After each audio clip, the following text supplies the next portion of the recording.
jungles of New Guinea,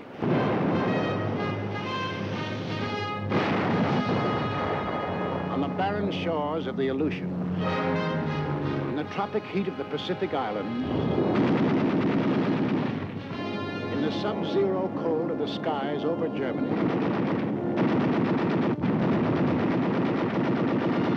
in Burma and Iceland, the Philippines and Iran, France, in China and Italy, Americans fighting. Fighting over an area extending 7/8 of the way around the world. Men from the green hills of New England, the sun-baked plains of the Middle West, the cotton fields of the South, the close-packed streets of Manhattan, Chicago, the teeming factories of Detroit, Los Angeles, the endless stretching distances of the Southwest, men from the hills and from the plains, from the villages and from the cities, bookkeepers, soda jerks, mechanics, college students, rich man, poor man, beggar man, thief, doctor, lawyer, merchant, chief, now veteran fighting men. Yet 2 years ago, many had never fired a gun or seen the ocean or been off the ground. Americans, fighting for their country while half a world away from it, fighting for their country and for more than their country, fighting for an idea. The idea bigger than the country. Without the idea, the country might have remained only a wilderness. Without the country, the idea might have remained only a dream.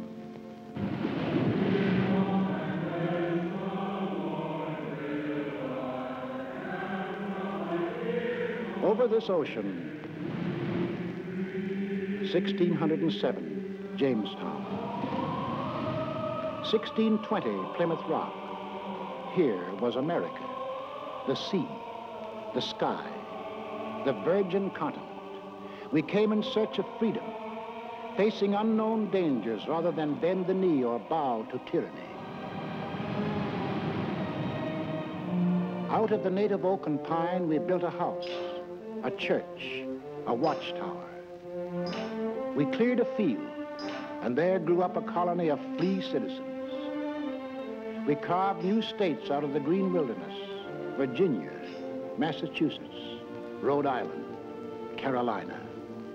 Then came the first test in the defense of that liberty. 1775, Lexington. Our leaders spoke our deepest needs. Colonists are by the law of nature free-born, as indeed all men are. It is the right of the people to alter or abolish it, and to institute new government. These are the times that try men's souls. But as for me, give me liberty, or give me death. In the midst of battle, it happened. The idea grew. The idea took form. Something new was expressed by men, a new and revolutionary doctrine, the greatest creative force in human relations. All men are created equal. All men are entitled to the blessings of life, liberty, and the pursuit of happiness. That's the goal we set for ourselves. Defeat meant hanging. Victory meant a world in which Americans rule themselves. 1777, Valley Forge. We fought and froze, suffered and died.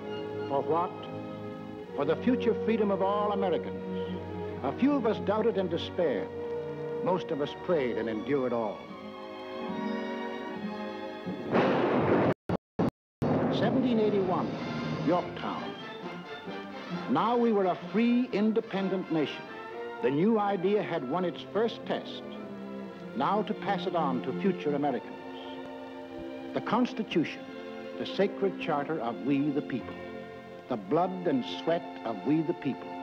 The life, liberty, and happiness of we the people. The people were to rule, not some of the people, Not the best people or the worst, not the rich people or the poor, but we, the people, all the people.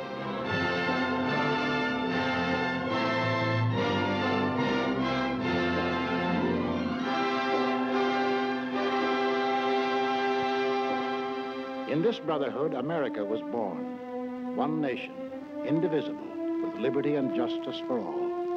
We began as 13 states along the Atlantic seaboard. We pushed across the Alleghenies, the Ohio River, the Mississippi, the last far range of the distant Rockies. We carried freedom with us. No aristocratic classes here, no kings, no nobles or princes, no state church, no courts, no parasites, no divine right of man to rule man. Here, humanity was making a clean, fresh start from scratch. Behind us, we left new states, chips off the old blocks welded together by freedom.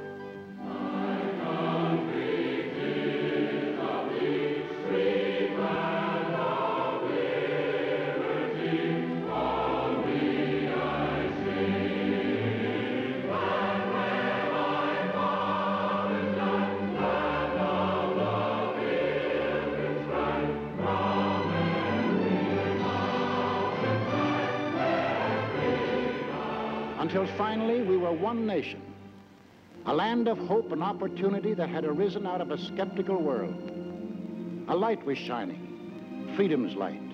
From every country and every clime, men saw that light and turned their faces toward it. Give me your tired, your poor, your huddled masses yearning to breathe free, the wretched refuse of your teeming shore. Send these, the homeless, tempest-tossed, to me. I lift my lamp beside the golden door.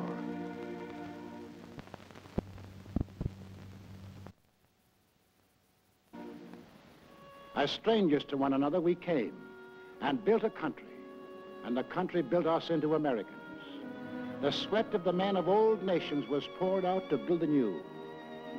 The sweat of our first settlers, the English, the Scotch, the Dutch, building the workshop of New England, of the Italian in the sulfur mines of Louisiana, of the Frenchman and the Swiss in the vineyards of California and New York State, of the Dane, the Norwegian, the Swede, seeding the good earth to make the Midwest bloom with grain, of the Pole and the Welshman, of the Negro harvesting cotton in the hot southern sun,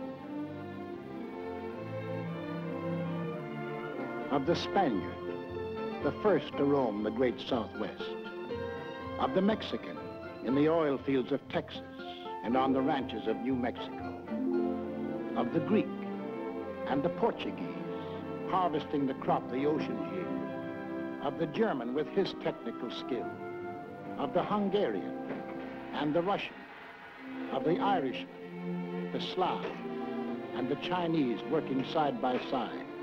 The sweat of Americans, and a great nation was built.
sweat of the men of all nations built America, and the blood.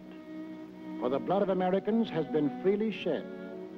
5 times in our history have we withstood the challenge to the idea that made our nation. The idea of equality for all men, life, liberty, and the pursuit of happiness. The idea that made us the people we are. Let's take a look at ourselves before we went into this war. Well, first of all, we're a working people. On the land, at the workbench, at a desk. And we're an inventive people. The lightning rod, cotton gin, the telegraph, the blessed anesthesia of ether, the rotary printing press, the telephone, electric welding, the incandescent lamp, the submarine, the steam turbine, the motor-driven airplane, the X-ray tube, the gyroscope compass, the sewing machine, television. All these and countless more bear witness to our inventiveness.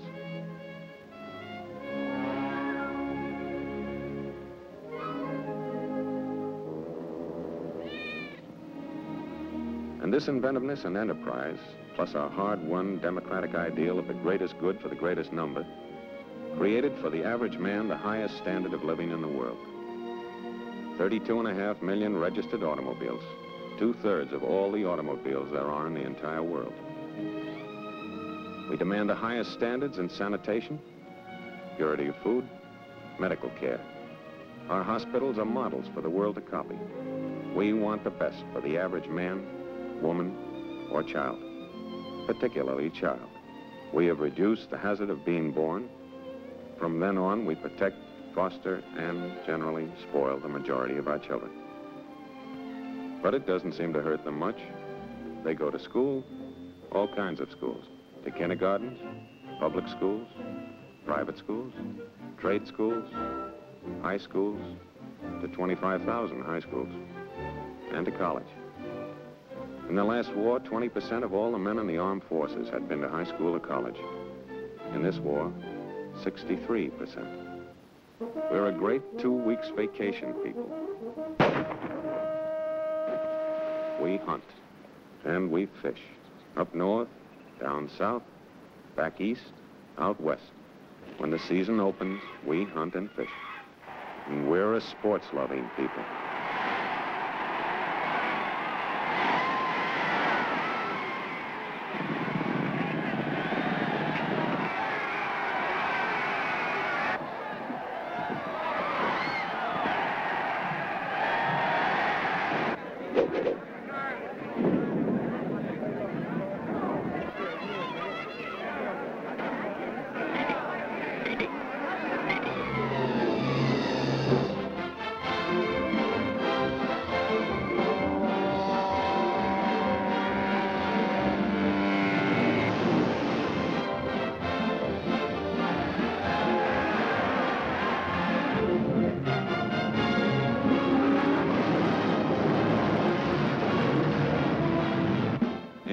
Probably the travelingest nation in all history. We love to go places. We have the cars, we have the roads, we have the scenery. We don't need passports, but sometimes we need alibis. We sleep by the road, we eat by the road. The foreigner is enchanted and amazed by what we like to put on our stomachs.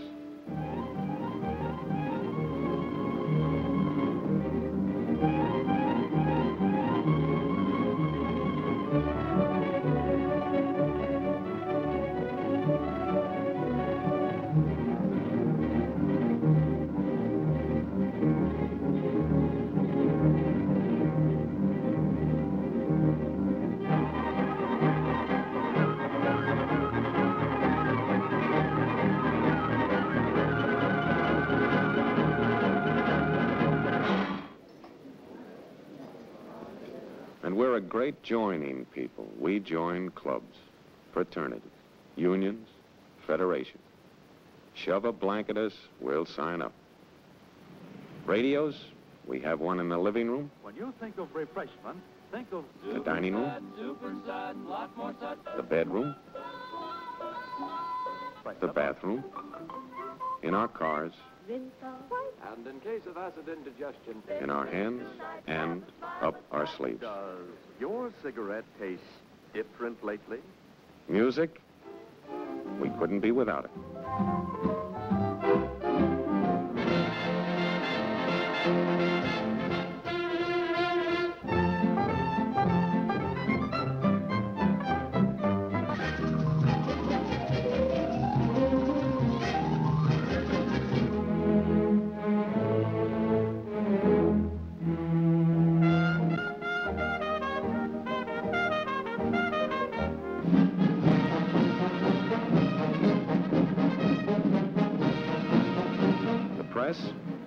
Yes, it's the biggest, but most important, it's the freest on earth. Over 12,000 newspapers of all shades of opinion, books on every conceivable subject, and more than 6,000 different magazines, not counting the comics. Churches, we have every denomination on earth. 60 million of us regularly attend, and no one dares tell us which one to go to. We elect our own neighbors to govern us. We believe in individual enterprise and opportunity for men and women alike. We make mistakes. We see the results.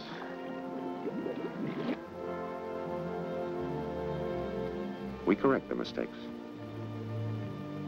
We skyrocket into false prosperities and then plummet down into false, needless depressions.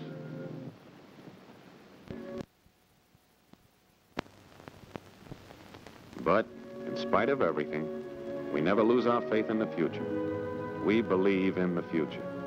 We build for the future. Yes, we build for the future.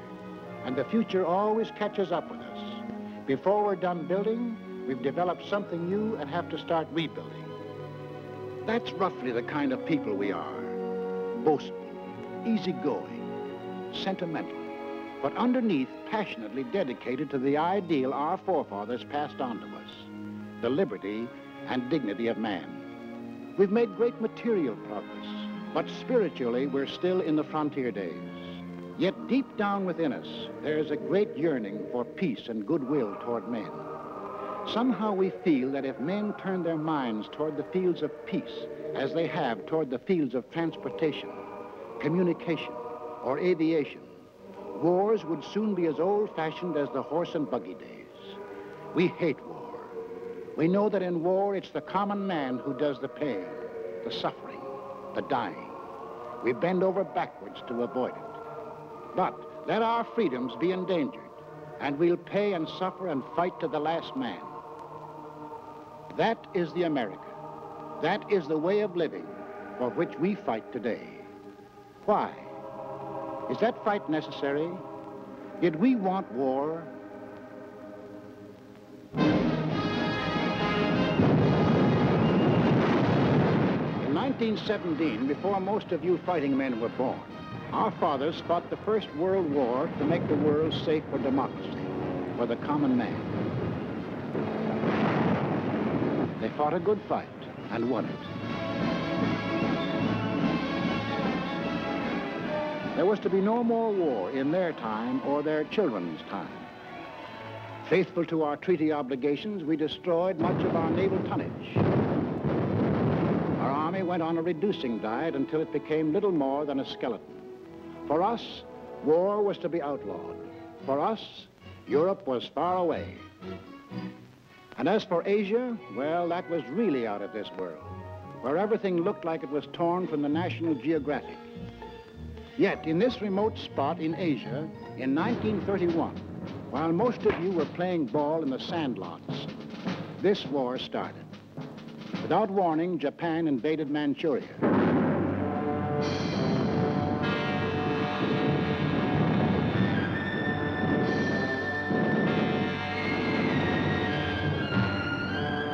Once again, men who were peaceful became the slaves of men who were violent. In Washington, D.C., our Secretary of State made a most vigorous protest. The American government does not intend to recognize any situation, treaty or agreement, which may be brought about by means of aggression. But we, the people, hadn't much time to think about Manchuria. We were wrestling with the worst depression in our history. Some of us were out of jobs. Some of us stood in bread lines. Some of us suffered homemade aggression. Some of us were choked with dust. Some of us had no place to go. 2 years later, in 1933, while most of you were graduating from high school, we read that a funny little man called Hitler had come into power in Germany.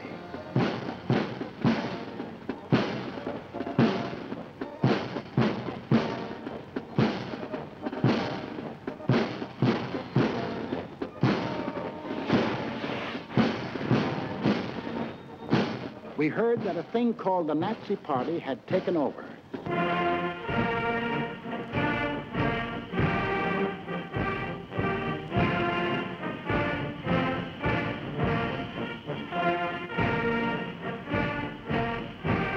Today we rule Germany, tomorrow the world. What kind of talk was that? It must be only hot air. In 1935, about the time you had your first date, we read that strutting Mussolini had attacked far-off Ethiopia.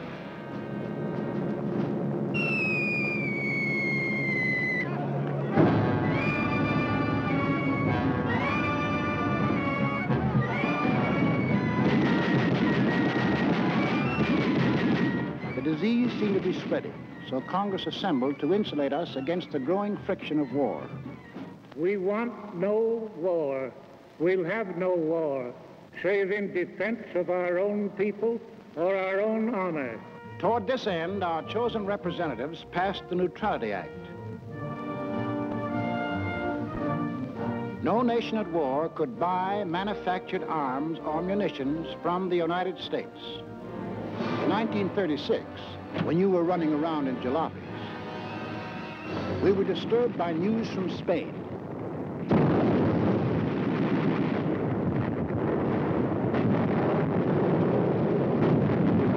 In our newsreels, we saw German and Italian air forces and armies fighting in Spain and wondered what they were doing there.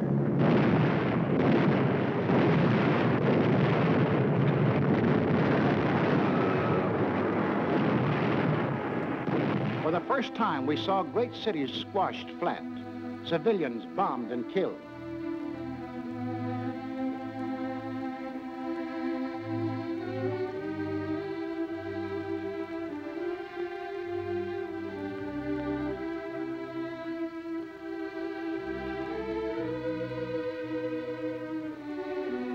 In November 1936, the American Institute of Public Opinion, known as the Gallup poll, asked a representative cross-section of American people, if another war develops in Europe, should America take part again? No. 95%. We, the people, had spoken. 19 out of 20 of us said, include us out. To further insulate ourselves, we added a cash and carry amendment to the Neutrality Act. Not only wouldn't we sell munitions, but we wouldn't sell anything at all, not even a spool of thread, unless warring powers sent their own ships and paid cash on the line. In 1937, the press services received a flash from Asia.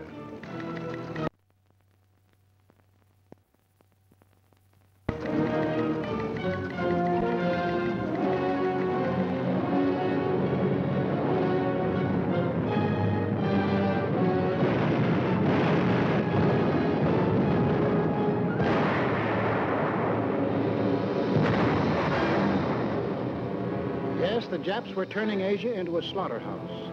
But for us, Asia was still far away. In September 1937, the Gallup poll asked us, in the present fight between Japan and China, are your sympathies with either side? We answered, with China, 43%. With Japan, 2%. Undecided, 55%. We hadn't made up our minds about China. Our Neutrality Act barred sales of armaments only to nations at war. The Japanese had not declared war, so So we went right on selling scrap iron and aviation gasoline to Japan. In March 1938, Hitler had not declared war either, but his goose-stepping army suddenly smashed in and occupied all the soil of Austria. 6 months later, Hitler and his stooge met the anxious democracies at Munich. Hitler promised peace in our time if Britain and France would give him that part of Czechoslovakia known as the Sudetenland. Britain and France gave him that part of Czechoslovakia, hoping to avert war. Now we had his word, peace in our time. At home, we began to hear strange headlines. Extra, extra, FBI captured German agent. Read all about it, nasty Spygate captured. We sat in our theaters unbelieving as motion pictures exposed Nazi espionage in America. As Germans, we know that if America is to be free, we must destroy the chain that ties the whole misery of American politics together. And that chain is the United States Constitution. Could these things really be? Yes, these subversive acts were happening in real life every day. German-American bonds organized for the purpose of destroying us marched under our very noses.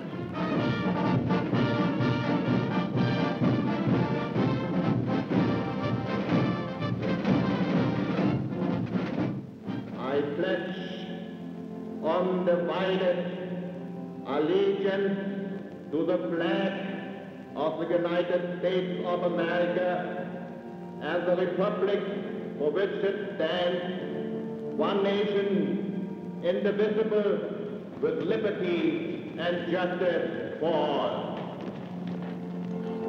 In our press, we read the news from abroad that Nazis were spending millions, arming Germany to the teeth.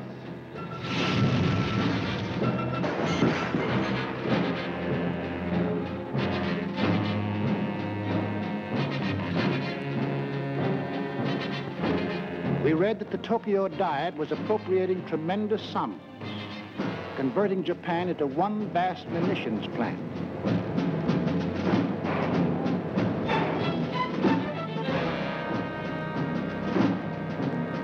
We watched these supposedly poor, have-not nations spend huge sums for armament, and we wondered why. Arrogantly, they told us why. They had declared war on us long before the shooting started.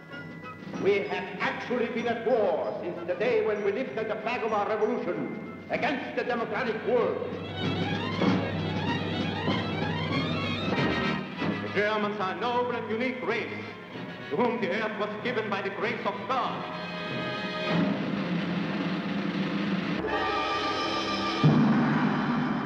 The world must come to look up to our emperor as the great ruler of all nations.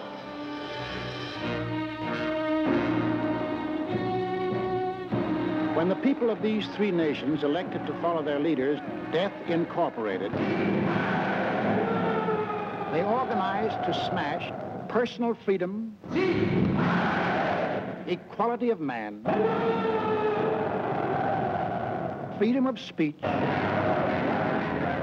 freedom of religion, organized to smash the very principles which made us the people we are.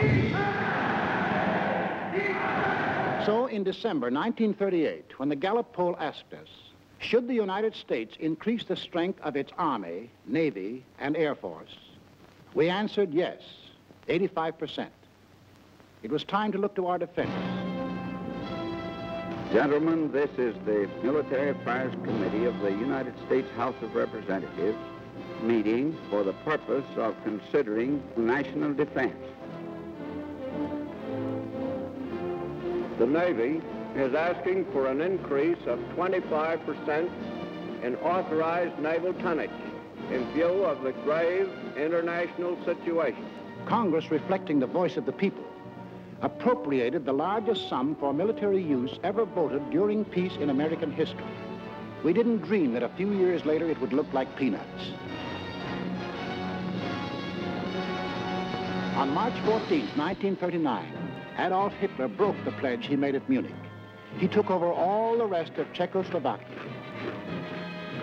There would be no more peace in our time. April 7th, 1939, as we here in America observe Good Friday,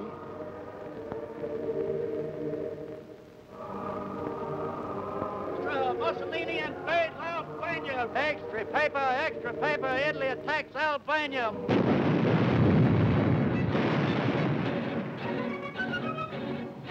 the picture was becoming clear. The conquering forces of violence were being set loose in the world. Where would they stop? In a last desperate effort to avert a world war, President Roosevelt, as a neutral, sent messages to Hitler and Mussolini, asking their promise to respect the independence of 30 free countries. To Adolf Hitler, this message was a huge joke as he repeated the names to a jeering Reichstag. Schweden, Dänemark, Niederlande, Belgien, Großbritannien, Irland, Frankreich, Portugal, Spanien, die Schweiz, Liechtenstein, Luxemburg, Polen, Ungarn, Rumänien, Jugoslawien, Russland, Bulgarien, Türkei, Irak, Arabien, Syrien, Palästina, Ägypten. This was the only answer the president received. On September the 1st, 1939, the Nazi army smashed into Poland.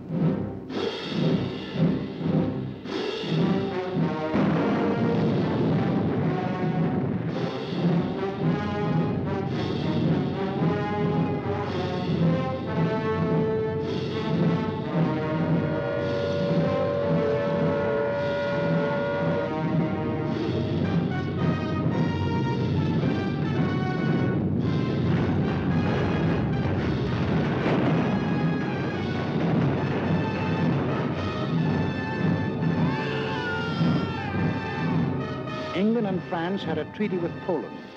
Would they act now? At home, we listened in suspense. Adolf Hitler's all-out attack on Poland makes the long-dreaded European war a certainty.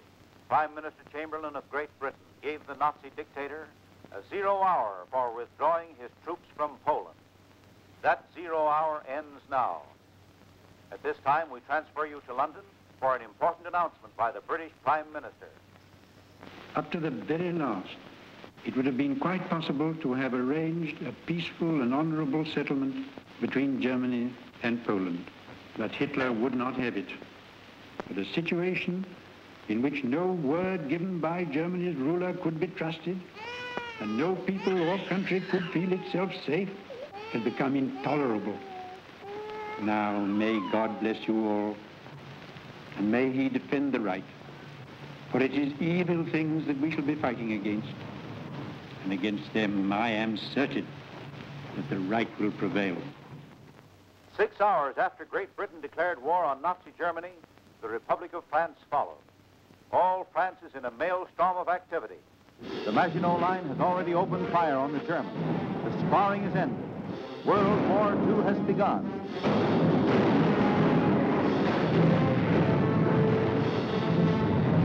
At home, we were asked, what country do you consider responsible for causing this war? Germany, 82%. We Americans had no doubt who started it. Also, we began to fear that this war was going to concern us. President Roosevelt called a special session of Congress to reconsider the embargo against selling munitions. I have asked the Congress to reassemble in extraordinary session in order that it may consider and act on changes in our neutrality law. The men of Congress wrestled with their beliefs and our futures. They debated and they argued.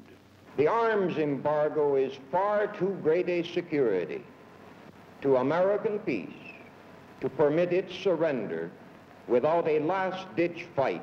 The Embargo Act, as it now stands, is one-sided and works entirely to the advantage of one side. Therefore, the Embargo Act should be modified. We, the people, also debated and argued whether we should sell arms and munitions. When the question was put to us, we had an answer.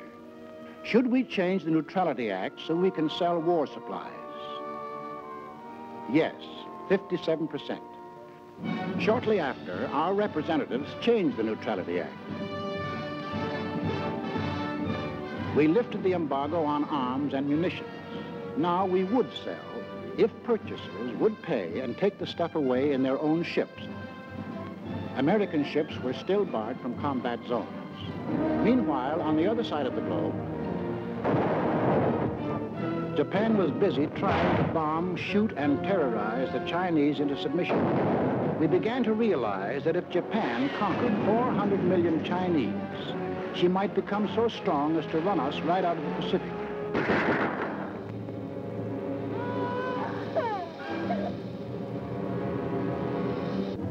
You will remember that 2 years earlier, in September 1937, when we were asked, in the present fight between Japan and China, are your sympathies with either side? Only 43% were with China. Most of us were undecided. In June 1939, when we were asked the same question, 74% said we were with China.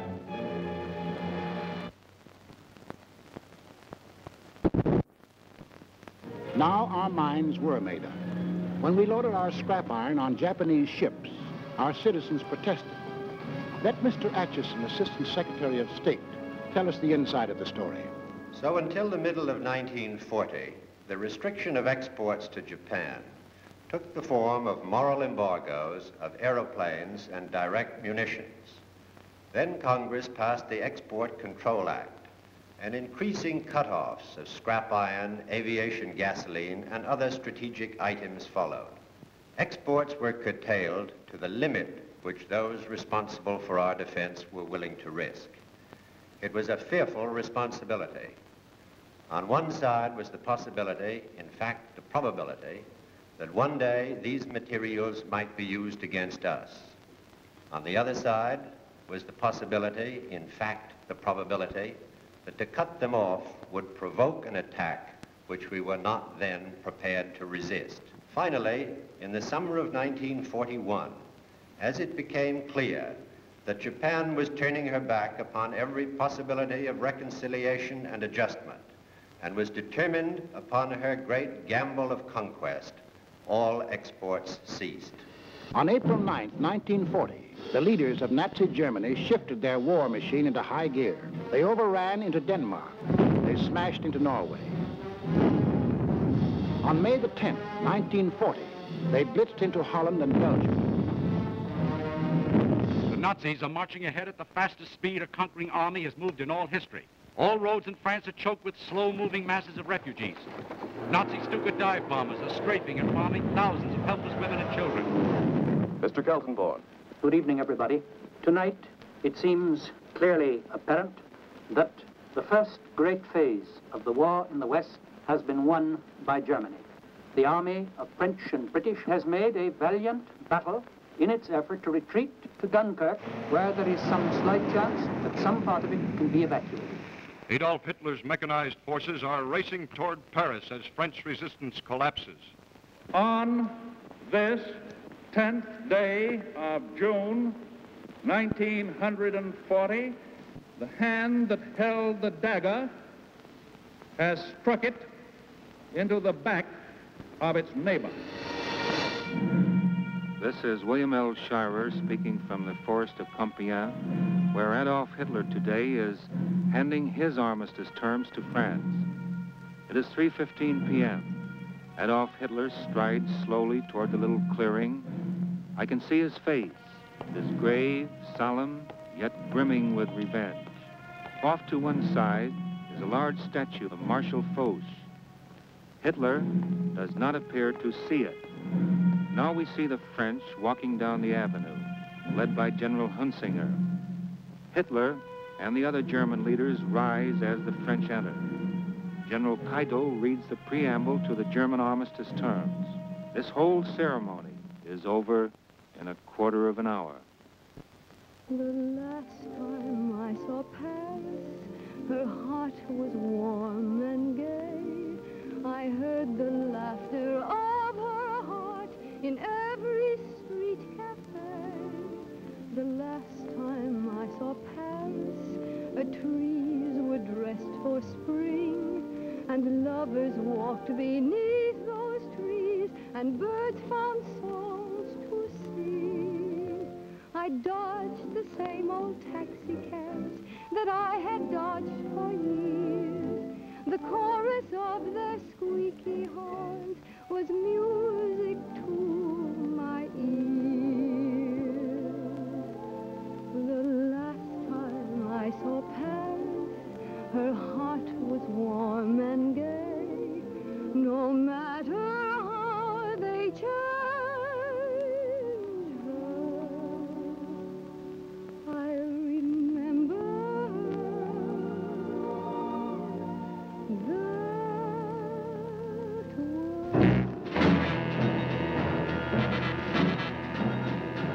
Conquering armies now stood on the shores of the Atlantic.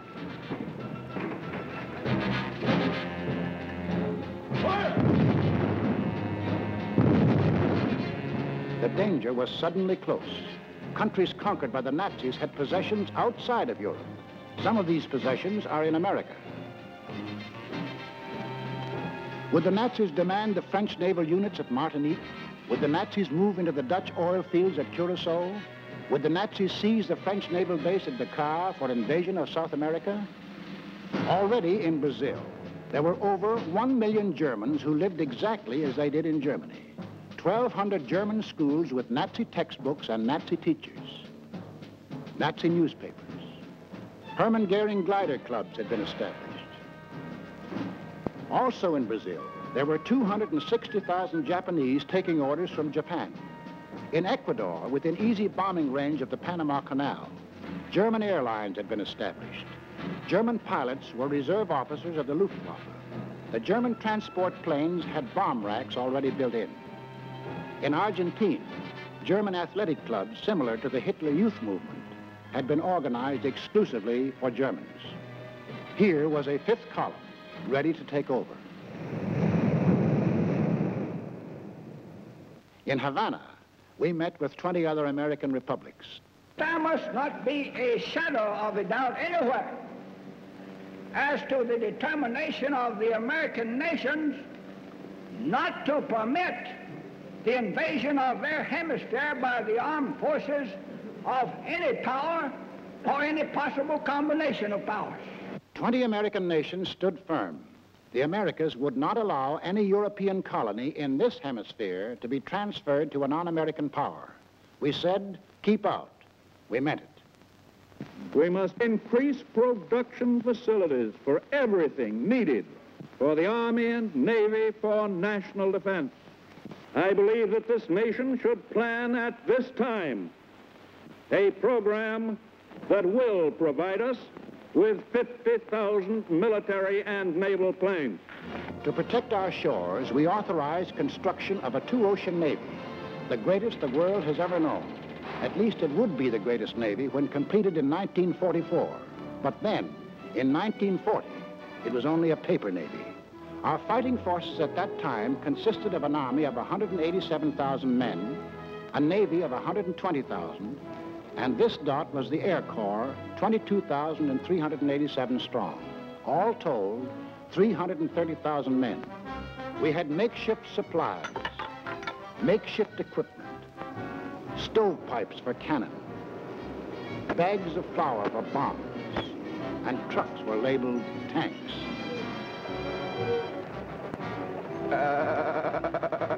Our infantry had exactly 488 machine guns. We possessed 235 pieces of field artillery, 10 light and 18 medium tanks. That was the Army of the United States in May 1940, the month in which the Nazis overran France.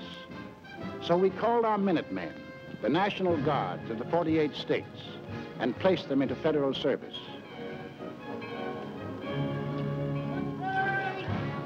And most important, Congress passed the Selective Service Act. For the first time in our history, we began mobilizing an army while still at peace. The first number is serial number 158. This is the Army, Mr. Jones. No private room for telephone. You'll have your breakfast in bed before, but you won't have it there anymore. The second number, which has just been drawn, is 1 92.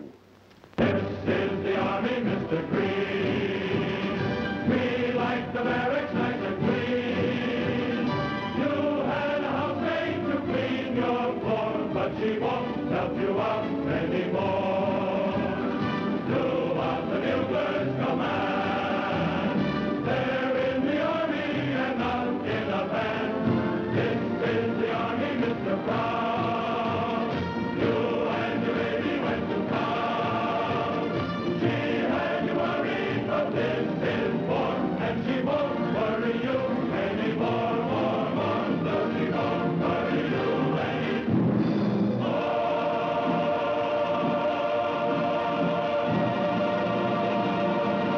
It wasn't too soon. Time was running out. The Nazis had begun their shattering blitz on Britain. Hello, America. This is Edward Murrow speaking from London. There were more German planes over the coast of Britain today than at any time since the war began. Anti-aircraft guns were in action along the southeast coast today.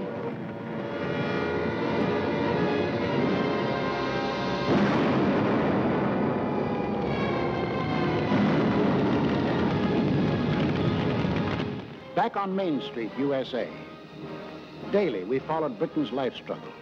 For if Britain died, we would be in grave peril. Our first line of defense in the Atlantic, the British fleet, might go to Nazi Germany.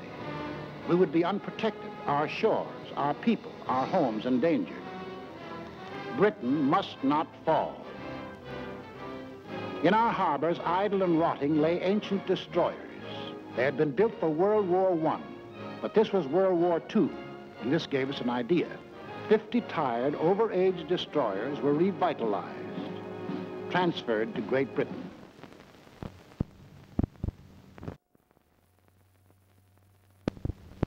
In return, we acquired further protection of our shores.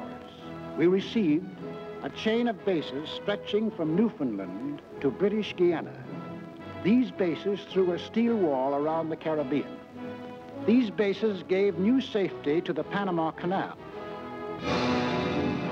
It was now clear to the aggressors that we were conscious of the threat they represented to our country. Mr. Burley, Assistant Secretary of State, will tell us how they got together and tried to scare us off. From 1936 on, it became increasingly clear to the world that Germany, Italy, and Japan were pursuing a common pattern of aggression, both in Europe and in the Far East. On September 27, 1940, these three powers signed the so-called Pact of Berlin, or Tripartite Pact, a treaty of far-reaching alliance. By that treaty, it was provided that the three countries would assist one another with all political, economic, and military means when one of the powers was attacked, note particularly the use of the word attacked, by a power not then involved in the European War or in the Chinese-Japanese conflict. The last of these provisions was aimed directly at the United States. Tokyo celebrated.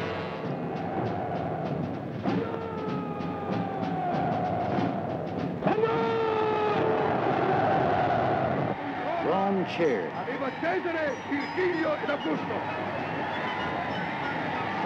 Berlin hired itself hoarse.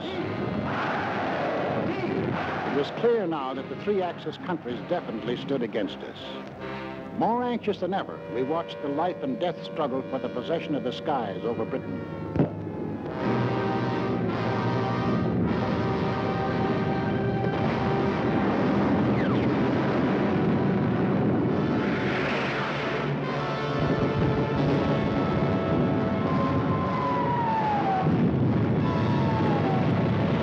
Despite the propaganda and confusion of recent months, it is now obvious that England is losing the war. England will not only survive, England will win.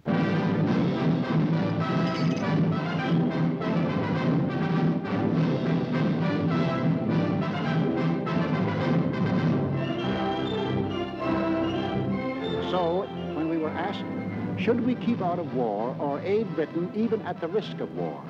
Aid Britain even at the risk of war, 68%. Thus, the march of conquest of the self-termed master races changed our national attitude from 1936, when only 1 out of 20 Americans thought we would be involved in war, to 1941, when 14 out of 20 Americans were willing to risk war if war was necessary to ensure Axis defeat. I ask this Congress for authority and for funds sufficient to manufacture additional munitions and war supplies of many kinds to be turned over to those nations which are now in actual war with aggressor nations. Our most useful and immediate role is to act as an arsenal for them as well as for ourselves. We shall send in ever-increasing numbers ships, planes, tanks, guns. That is our purpose and our pledge. By an overwhelming majority, Congress passed Lend-Lease, Bill number 1776, another declaration of independence. Independence from tyranny, 1941 style. On April 6, 1941, the Nazi juggernaut overran into Yugoslavia and Greece. On June the 22nd, 1941, the success-crazy Nazis took their longest step toward world conquest. Without any declaration of war, they blitzed into Russia.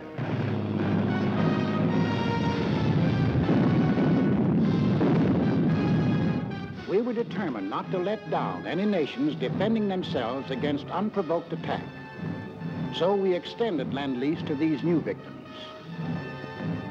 Now, the Lend-Lease products of our factories were being unloaded in the bombed ports of Great Britain, at the Red Sea ports for the British in Africa.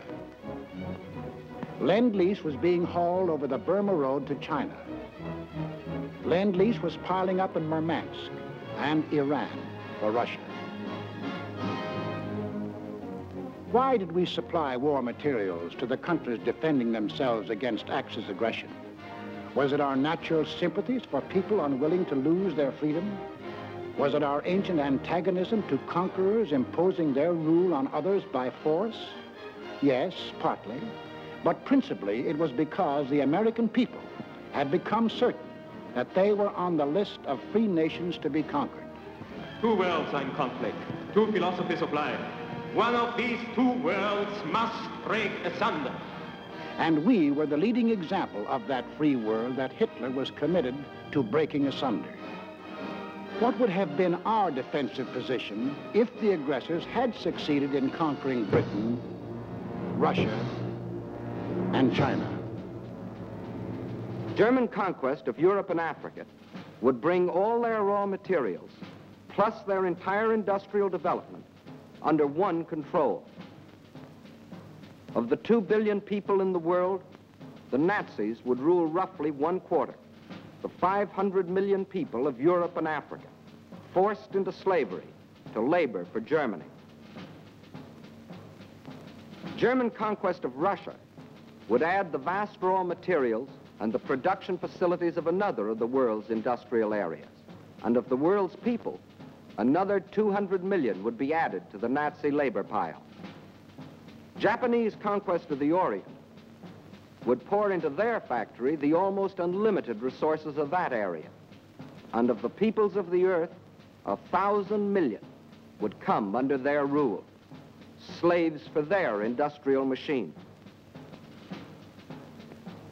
We in North and South America would be left with the raw materials of 3/10 of the Earth's surface against the Axis with the resources of 7/10. We would have one industrial region against their 3 industrial regions. We would have 1/8 of the world's population against their 7/8. If we, together with the other nations of North and South America, could mobilize 30 million fully equipped men, the Axis could mobilize 200 million. Thus, an Axis victory in Europe and Asia would leave us alone and virtually surrounded, facing enemies 10 times stronger than ourselves. These are the reasons that led us, the American people, to change the Neutrality Act, to send aid to Britain, to Russia, to China, to make ourselves the arsenal of democracy. These are the reasons why now the first American troops set forth into the Atlantic to occupy new bases in Greenland and Iceland with the consent of their local governments. In our hands, bases of defense. In Nazi hands, bases of offense.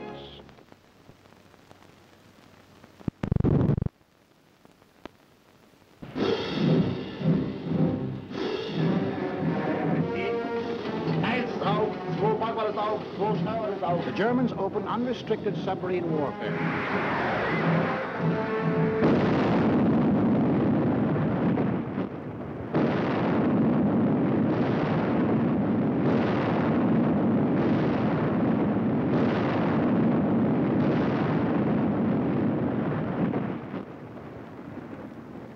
If today our Navy should make secure the seas for the delivery of our munitions to Great Britain, it will render as great a service to our country and to the preservation of American freedom as it has ever rendered in all its glorious history.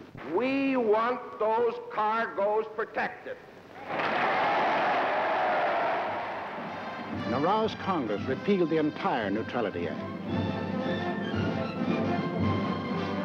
We armed our merchantry, and for the first time, they steamed into combat zones to deliver Lend-Lease. While this was going on in the Atlantic, the Japs, by so-called agreement with the puppet government of defeated France, moved in on Indochina.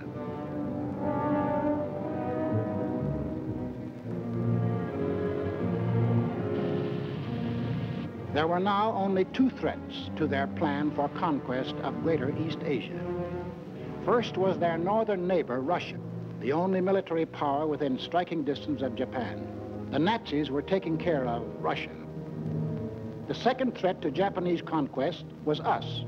Japanese southward expansion was too dangerous to attempt with our bases still standing in the Philippines and our supply lines open to Wake, to Midway, and to Hawaii. We were in their way. We had to be removed, but in the Japanese way. Off to Washington went Special Ambassador Curacao on what the Japs said was a mission of peace, but carefully synchronized with his departure from Tokyo was the departure of a Jap task force under sealed orders, not on a mission of peace. On November 14th, Mr. Curacao arrived in San Francisco, smiling his toothy smile as he sang the old song of Japanese friendship. The Japanese were a peace-loving people. Their whole policy was devoted to the establishment of permanent peace in Asia. Our aid to China was delaying the establishment of that peace. Our refusal to sell them oil and scrap was interfering with the establishment of that peace. Our objections to their taking over the East Indies, Greater East Asia, was an interruption in the establishment of that peace. All they wanted was peace. On November 17th, Mr. Curacao and Japanese Ambassador Nomura were received by the President in the presence of the Secretary of State, Cordell Hull. It very quickly became clear that the Japanese had brought no new proposals and that the Japanese intended to continue their campaign to conquer China and all East Asia. However, on November 26th, our Secretary of State presented the Japanese with the basis for peaceful agreement between the two nations. The proposal was forwarded to Tokyo. The Japs had to stall for time, but only a short time. The task force was nearing its goal. Sunday, December 7th, 1941.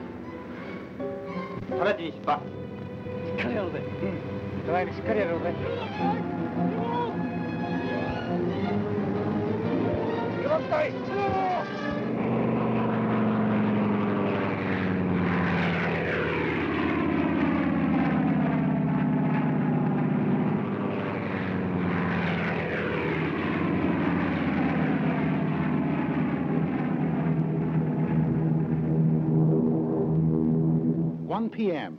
Eastern Standard Time. The Japanese emissaries are expected at the State Department to keep a 1 o'clock appointment they had requested in order to present their answers to our proposals.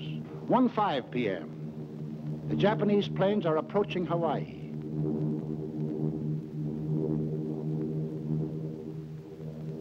1:10 p.m. The Japanese emissaries telephoned to postpone their appointment until 1:45. 1:20 p.m.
p.m. The Japanese envoys, smiling and correct, arrive at the State Department. 2:20 p.m.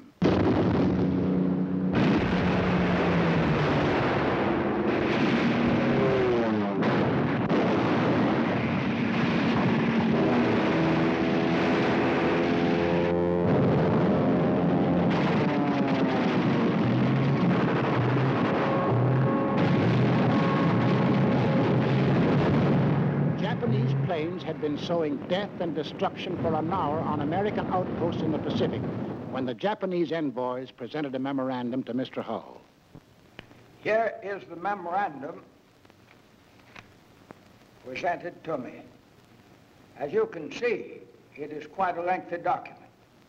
I read it hurriedly, discovering that it contained a recital of monstrous accusations against the United States, charging it, among other things, with, quote, scheming for the extension of the war, preparing to attack Germany and Italy, two powers striving to establish a new order in Europe, and ignoring Japan's sacrifices in the 4 years of the China affair, menacing the empire's existence itself, and disparaging its honor and prestige. After reading the note, I said to the Japanese emissaries, I have never seen a document that was more crowded with infamous falsehood and distortions on a scale so huge that I never imagined that any government on this planet was capable of uttering them.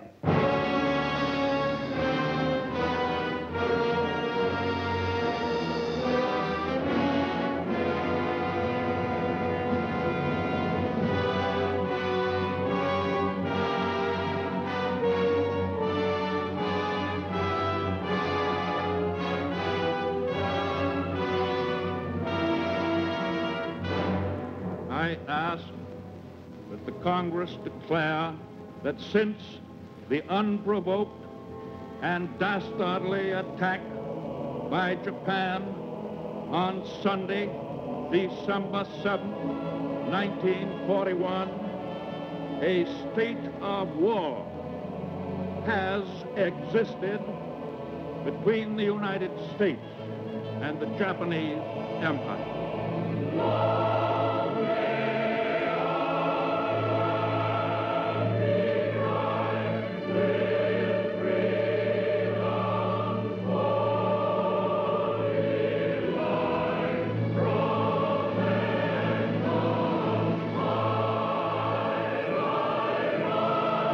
Right.